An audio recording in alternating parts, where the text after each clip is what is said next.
Buddy, here we are. Morning, y'all. Today, Holy moly. DJ, today it was like one of these audibles, right? Because totally with Canada Day on Friday and US holiday, never even booked a guest for today. So we're gonna call an audible. We're gonna do Mayhem Monday on what? We're gonna do it on a Tuesday, y'all. On it. Shows you how. To the HPLS podcast. Live, relevant, and high performance information, conversations, and education weekly.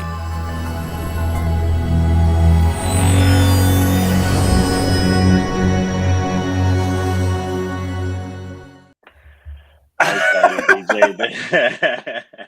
So this goes back to DJ and I were just talking off air.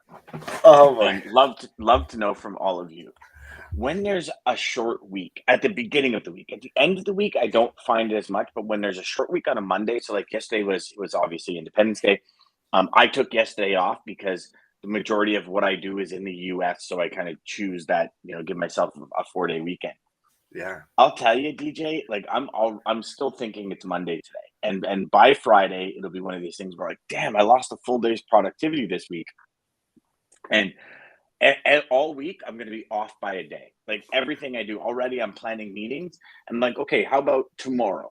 And they're like, sure, what time? And I'm like, hold on, no, tomorrow's Wednesday. It's not Thursday tomorrow. Okay, so I need to no, because I'm thinking like tomorrow's Tuesday, not Wednesday, right? And I'm thinking, okay, no. So I don't know about you, brother, but I agree. It was a great weekend. Yeah. It was super fun. They're nice to have, but yeah, these are I'm in that same time, and I actually when I woke up this morning, I told Mags, I said, I think this is my reset. So I call them reset days. It's something I learned from when I was doing the the weight loss program thing, but.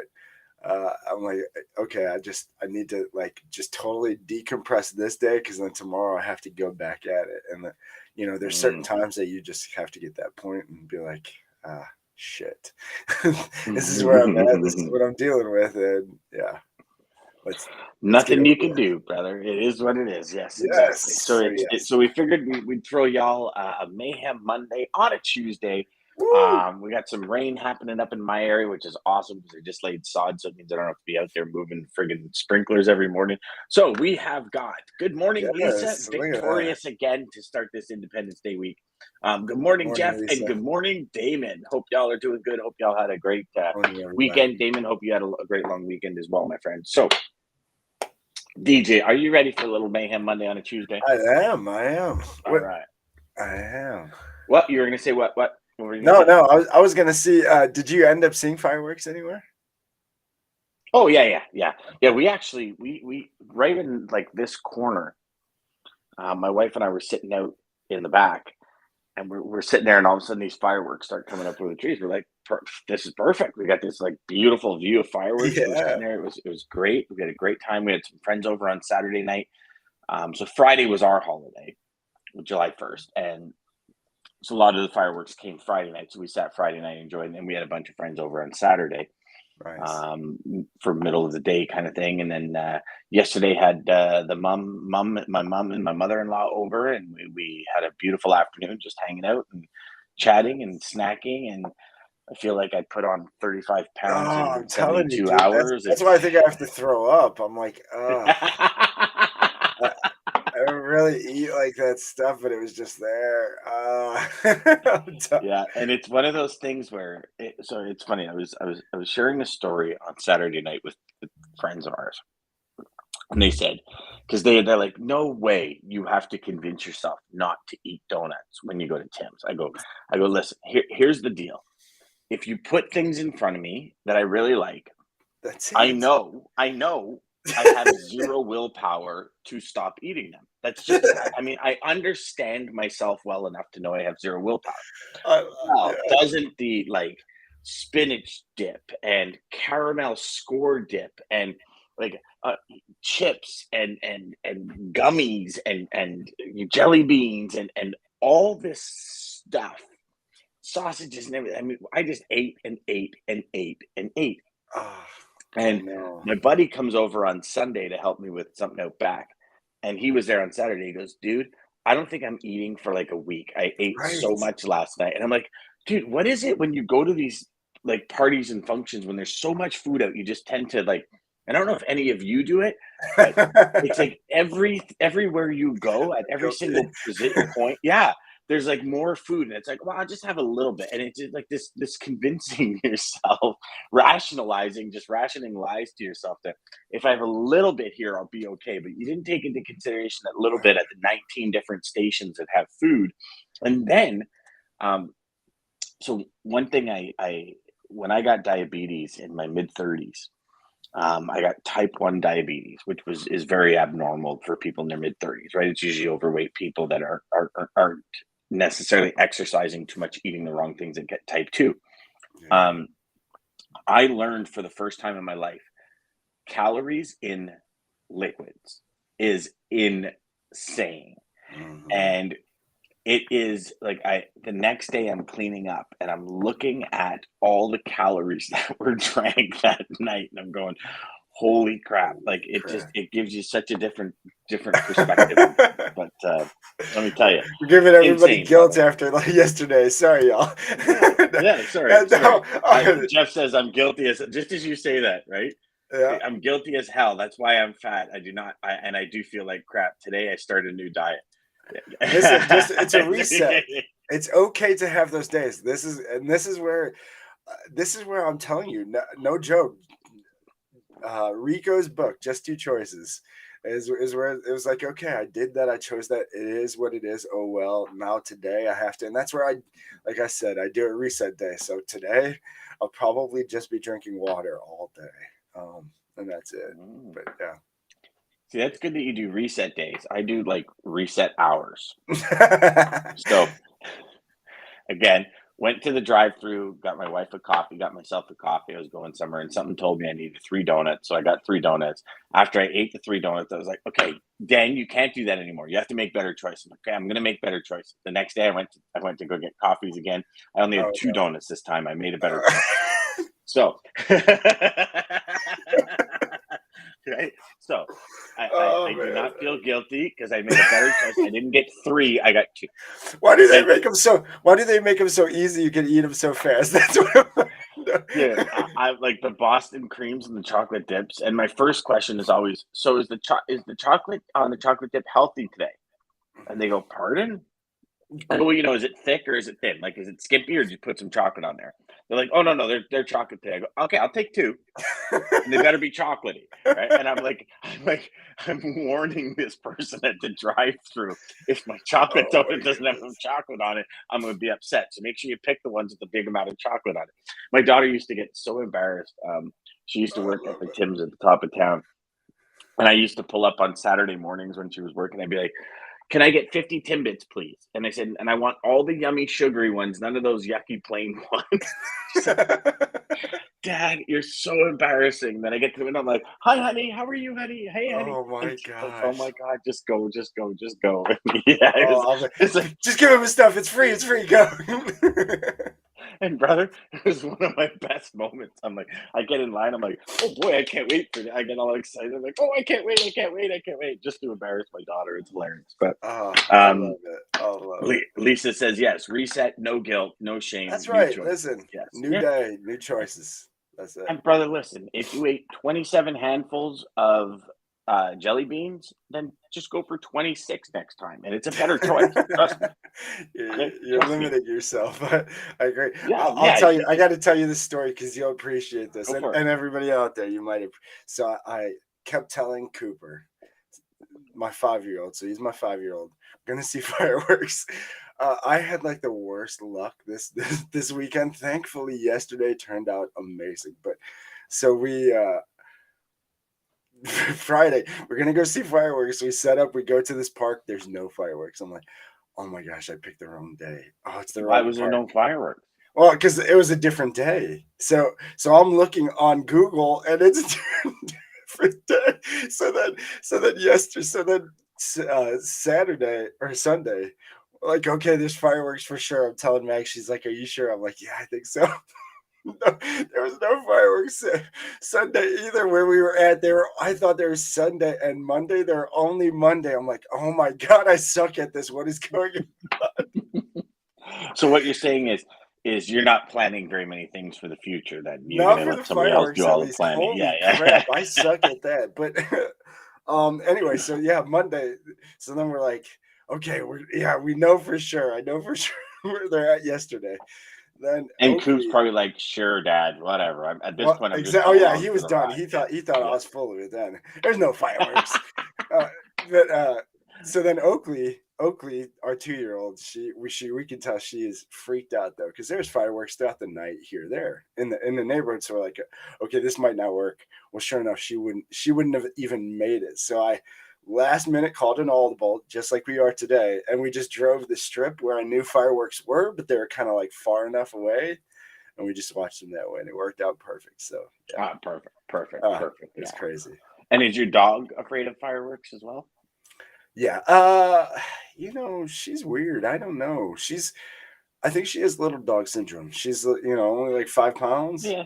and she like Yeah. runs toward the fireworks. She doesn't. She Yeah. like I want to get them. I call it purse dog syndrome. But Yeah. yeah. Yes. Exactly. They can fit in a purse, but they feel like they're 100-pound Oh, they're like invincible. Rottweiler. Yeah. Chicken hawk. It's a chicken Yeah. hawk from. Chicken hawk. Yes, exactly. And I know what you mean by running to it. It's Right. It's some It's dogs weird. just are petrified, and other dogs are like, "What is that?" and try and investigate. Yeah, Right? she's like, So, I mean, Mags took her out when they were going crazy the other night and walking the dog, and she's wanting to go to it. More noise. I'm like, are you nuts? Mhm. But Yeah. What is that? That what feels is kind of that? weird in my chest. Curiosity. Yeah. I love Mhm. it. Mhm. All right, brother. You ready? Yeah, that was fun. Yes, ready. Let's do it. All right. Stop. Oh yeah. Oh, we've done that one. Oh. Yeah, reverse engineered logistics. We did that one. So See, I love that one though. That's it's a good one. That is a good one. That's the way. That's the way you figure out any problem. Just reverse engineer it. Yeah. Stop right there. I want that first bunch. Okay. Oh, here's an interesting one, and I think it's one that every salesperson has been met with at one point in time in their career. So it is ahead, on time, late. Why so frustrated? The ahead of schedule frustration, the late and no one cares why frustration, the on time and no thank you or gratitude frustration. Yeah, I apologize, everyone. DJ, I'm going to let you start. I have to take this phone call, so I'm going to. All right, well, here we go. So I don't know this strategy very much because we never really talked about this, but I can tell you that I have a weird. So one of my, I guess, pet peeves would be late. So on time is actually late to me. So I probably am one of those that frustrate people with the ahead of time, and I can understand that. Obviously, anybody knows in this world of fun world of logistics, it's all about timing. And so really knowing your receivers, knowing your shippers, and knowing their schedules and knowing kind of how they like it is a big key. Jeff shared, and Jeff, I'm sure you'll mention this hopefully in the chat, but shared this sheet of questions to ask. And man, that is so crucial. I ended up figuring that out the hard way of what to ask, what not to ask. But yeah, just really the timing of your deliveries. I know.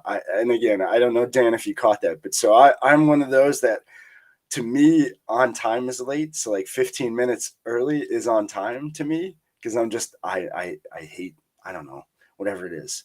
It just feels like disrespect if people are late. So it's like, okay, I'm going to show up early. I'm going to show that I planned properly to be like, I mean, when I ran appointments in-home sales, I would be sitting down the street probably a half hour before just so I could get my mind right and most people are like, what are you doing? Why are you showing up so early? And it was just, I didn't want that anything to happen, but I can understand the too early. I've had that with shipments a lot. Oh yeah, go in. They'll like that you're there early. And then it's like, you fucked up everything. So it causes this congestion in the yard, and then there's another driver in going. Exactly. But DJ, it's one thing that has been a frustration, I guess, from day one, right? Because you would think early would be better. Yeah. And you are right. If you don't ask the questions and you don't understand the C, D, E, and F of the A and B of your shipment. So we pick it up at A, we deliver to B. What's the next process here, right? So your appointment's at, say, noon or 11 o'clock. And we don't understand, or we don't know. All the company does is shipping from 8 until 11. Then they switch over to receiving. So now they're shipping all this product out, and you go in at 10 because you have an 11 o'clock appointment because you made it there early.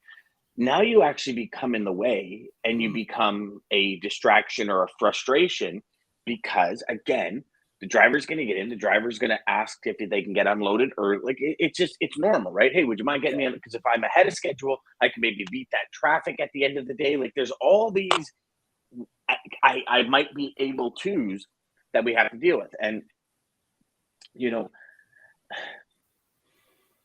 the ahead of schedule frustration, I believe, also stems from people typically people do just enough for what they get paid for. Right. And I think this is a big problem in every industry today is, I don't know about you guys, but like our airports are a disaster. Like there is, my daughter went away a couple of weeks ago. And she said, Dad, when I got back, she took the red eye. So like they loaded in Mexico at like 8 o'clock or 9 o'clock at night, which means they land at like 1:30, 2 o'clock in the morning. She sat there for almost 3 hours waiting for luggage. 3 hours. She goes, Dad, there was people sleeping on like their carry-on bags on the floor. Like people were sleeping on conveyor belts. It was like, she goes, it was like the worst gong show ever. I go, like, I thought originally it was like customs, right? Like, coming through customs with, do you have to quarantine, all the COVID testing and all this kind of stuff. She says, no, it was a breeze. It was luggage. She goes, we got through in about 10 minutes everywhere. And then we sat in the luggage thing for like close to 4 hours. And holy cow. But it's Dean said many times, right? He talks about his wife's catering business. He says like, it's almost impossible to find people. Yeah. So I think that especially in today's day and age, we as the professional sales reps really need to understand our customers C, D, E, F, and G before we go anywhere, right?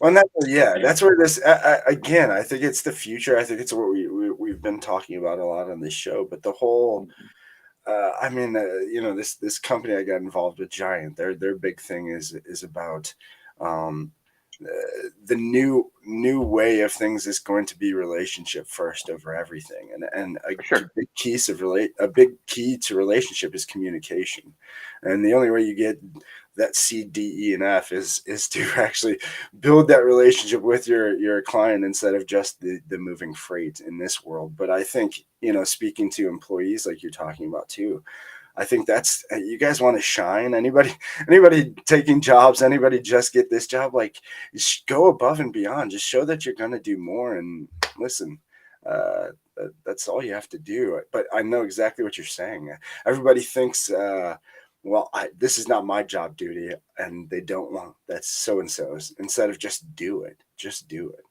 help out. Relationships stem from understanding, right? Like if we look at the nucleus of relationships, it's understanding what matters to the other person. Exactly. Right? Yes. Your spouse, your children, like your friends, your colleagues, what matters to you. If as a friend, if I never focused on what matters to you, there would be no relationship. It's just what it is.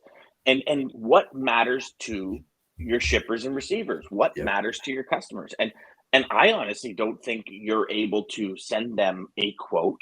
You're able to start building a relationship until you understand what matters. Because if your relationship is built on price and their relationship is built on service, you're never going to connect on the relationship. It's that whole right message, right person scenario, right? Like, exactly. And it's that not understanding, because as a sales rep, my job is to get it from A to B. But your job is actually to facilitate C, D, E, and F. A to B is given. I remember a customer telling me one time where he says, okay, so what makes you better than everyone else? And we're talking probably 4 or 5 years into my career. And of course, the big thing was, 99.999% on time rate. I'm on time. And he goes, you have to be on time. Like on time is no longer a value add. Like if you're not on time and you're screwing me around, you'll never get business from me. So that's not even a value add. Yeah. So let's, and I remember sitting in his office and I'm like a deer in the headlights. I'm like, shit, I got nothing else, man. I need to get more material here. I'm like a comedian on stage that's bombing and I got no way to come back. You know what I mean? You nailed it though with what you said. And with exactly what you said is A to B is given. That's already given. C, D, E, and F. What is that? Mm-hmm. And figuring out that and taking care of those things is what takes you to the next level. Is what's going to bring that value and bring that. Yeah, you nailed it. I agree. Well, it is, and so here's the thing: is I was actually looking for. You know what? Let's do a couple of questions because I'm actually going back to. And I'll find it. It was an inch. I'll find it one time or another. I do it here. I'll do it there. And then we'll go back. So let's do a couple of comments here. So Jeff says, DJ, yes, that's correct. You must know everything about your shippers and their customers' operations. 100%. Damon says, yep, ahead of time. Yep, been in trouble for this lots of times. No space in the warehouse. Not enough people there to offload. Exactly. Yep. They wanted appointments scheduled ahead of time, and their appointments would take 2 to 3 days to make. All sorts of excuses from customers why it can't deliver early. 100%. Yeah. Lisa says, this is where communicating, asking questions if early arrival would be acceptable. Then communicate this info back to the carrier, asking them to confirm they understand. I think that's key, right? Do you guys get this? Like on all aspects of it. Do you get this? Is it doable? Is it understandable? Is there somebody better? Even Mr. Customer, Mr. and Mrs. Customer, I know you might be in the office, it might not be on the floor. Is there somebody in the warehouse you want me to speak to just in case things are going wrong and you don't know about it, about my driver showing up early? Because it's that community. One thing I have found is with customers, there's customers that will not bring up every single detail to you. Yes, but it pisses them off. Well, I'm not even going to say what I wanted to go there because that would have put me in a lot of trouble. But yes, I agree. Now, would it have put you in more trouble than Mark Ridley saying that paper cuts hurt more than child? No, not that. Okay, I just want to make sure because I want to keep that comment alive because I want to make sure Mark gets as much. I think that's a trick women do too. They keep those secret things that bother them, and they just want to test you. Figure this out. I'm not going to tell you what pisses me off. Figure it out. No.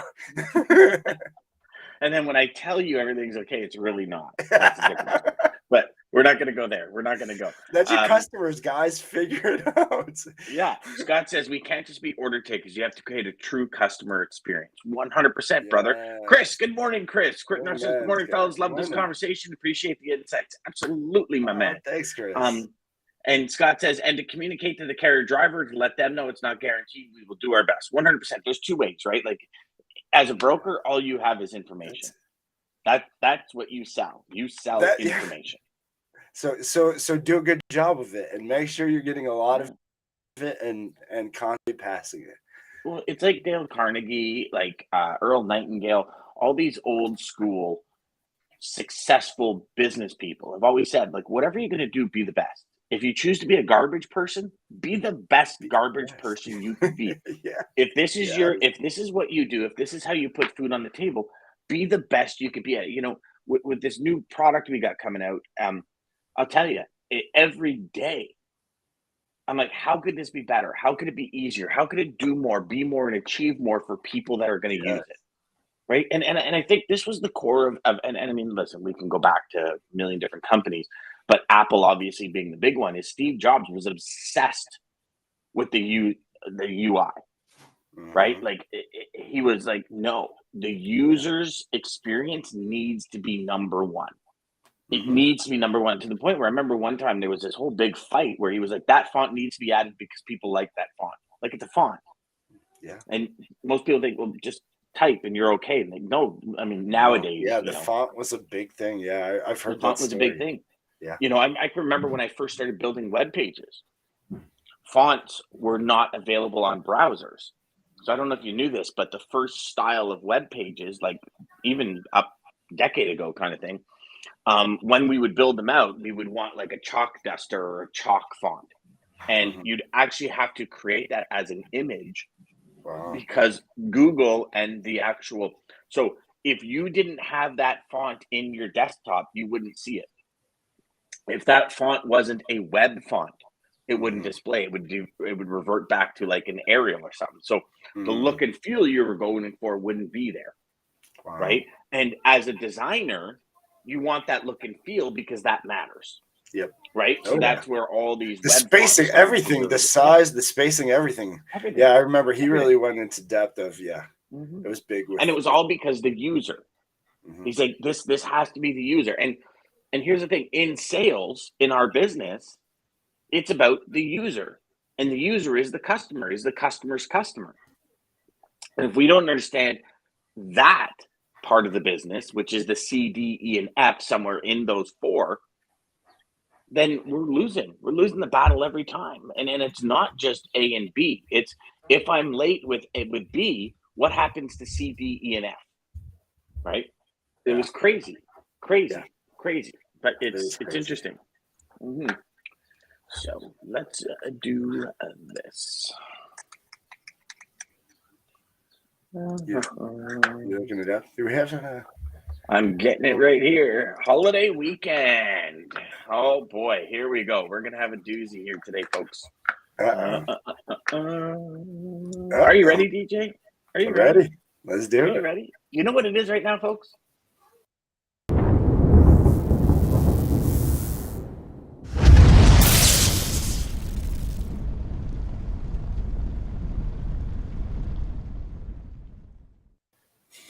See, we try and bring y'all the lane of the day at quarter after, and then when I get babbling, DJ sends me private messages saying, "Dude, lane of the day, you missed it.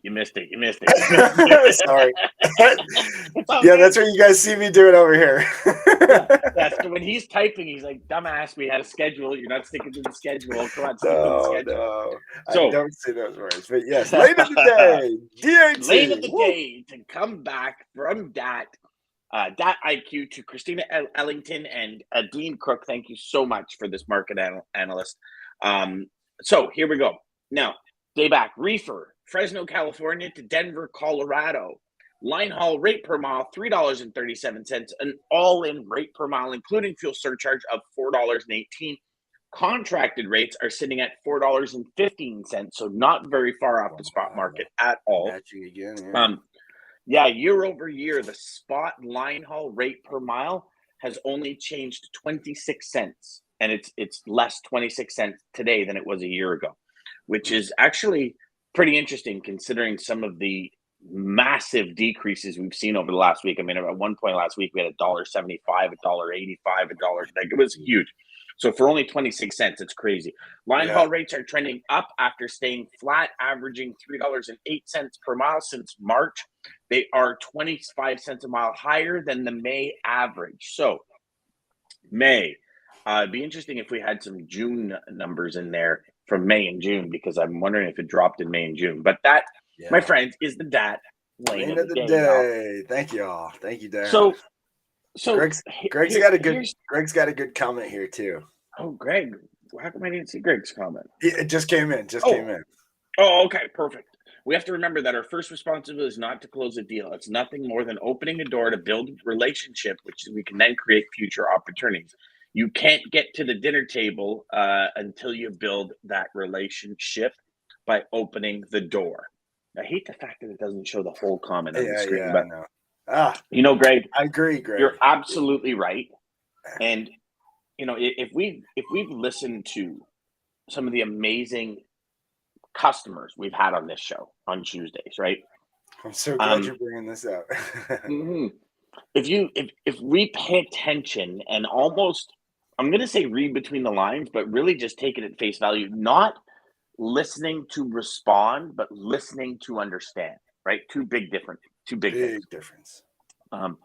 You'll see it's all about questions. Every single customer said, ask me questions, engage me, get me talking. Like, ask me questions. And those questions come from everything we do. Like, what happens when we arrive early? Pardon? What happens when we arrive late? What is the fallout? What is the, throwing a rock in a pond? What are the waves that hit the shore? Yes. What is you? What does it do to your image, What credibility, is and your brand? boss pissed off about right now? I mean, whoever our guest was last week said it perfect. Help me make my boss look good. There you Yeah, go.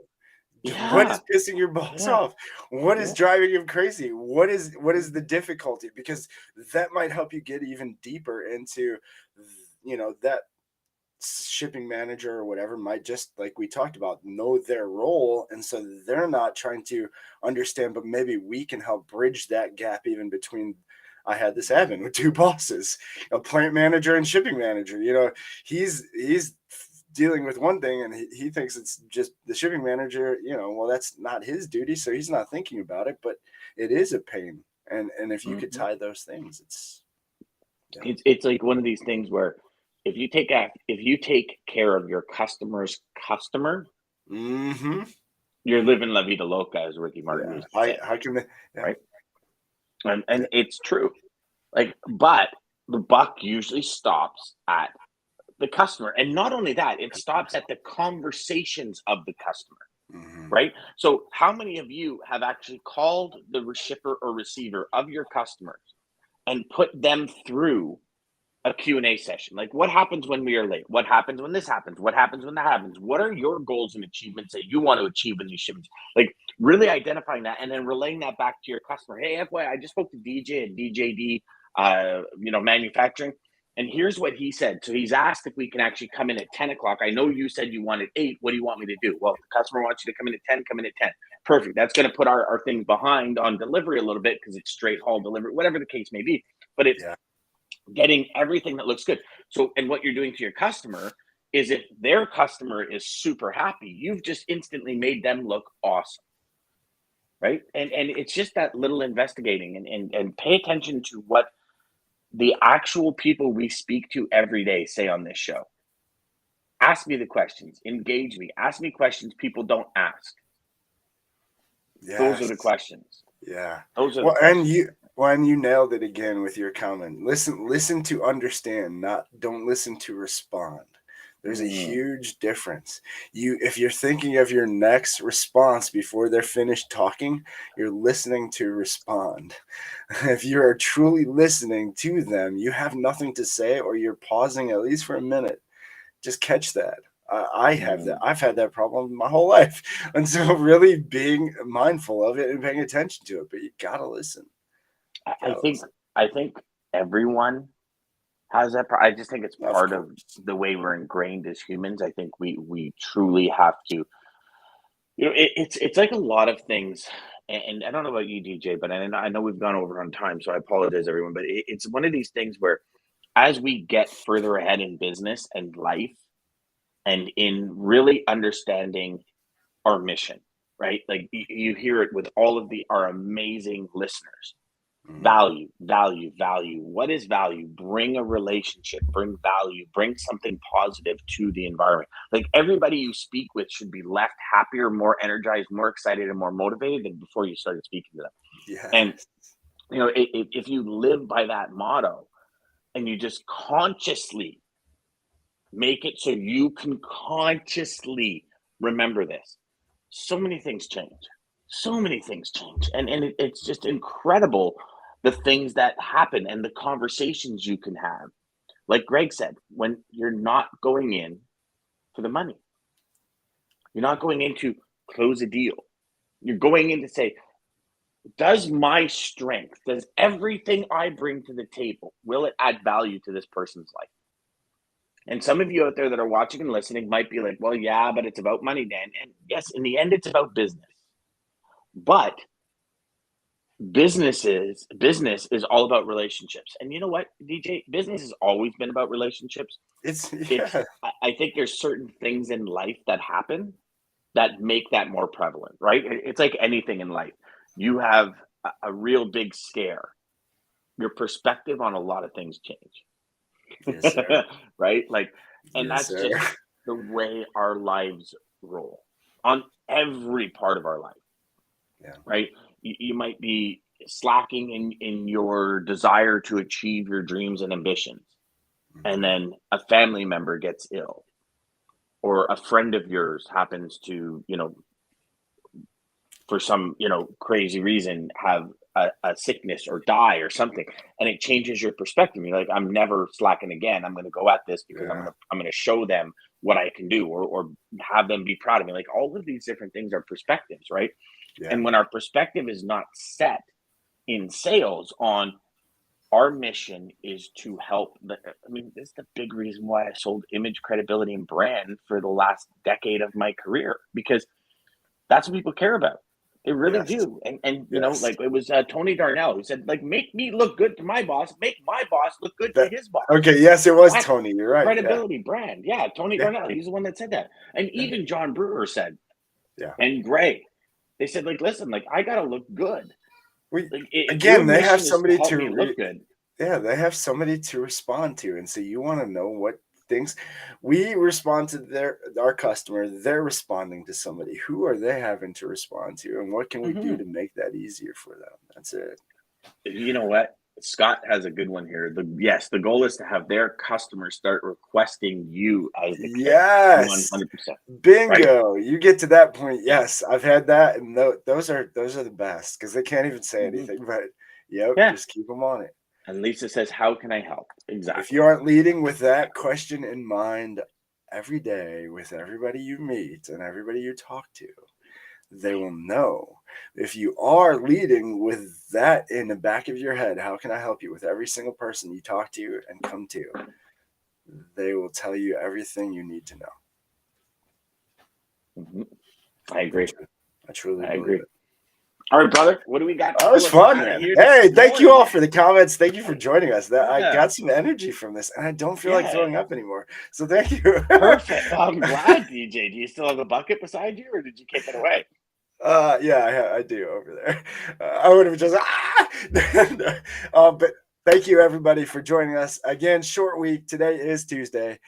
This is not Monday, so don't get it confused. I know we have Monday up there in the title. Thank you, everybody. Monday through Friday, 9 a.m. till 9:30. Sales Chatter Live. Start your day right with us. Get motivated. Get the energy you need. Win, DJ. Thank you. And just rock the day. You need a reset day. You need to reset. Just be self-aware of how you're feeling and go help the next person you talk to. I had to take this quote. What's that? I had to take this quote. Favorite guy of mine, actually my oldest son. I give a little to tell people how crazy I am. My oldest son is named after Kobe Bryant. That's how big of a fan I am of Kobe Bryant. So it's Kobe. It is my oldest son. Shout out Kobe. But so this is a Kobe Bryant quote. If you don't believe in yourself, no one will do it for you. Believe in yourself, guys. True. Truer words have never been spoken, my friend. Centurion Trucking, our motto is people before profit. Today's market requires more transparency, consistency, and focus on what our clients need to win. Centurion Trucking and American Logistics are poised to help their clients achieve and surpass their targets. If you're looking for a team that honors your needs, dreams, and aspirations, then get a hold of Daman at American Logistics or Centurion Trucking and start designing your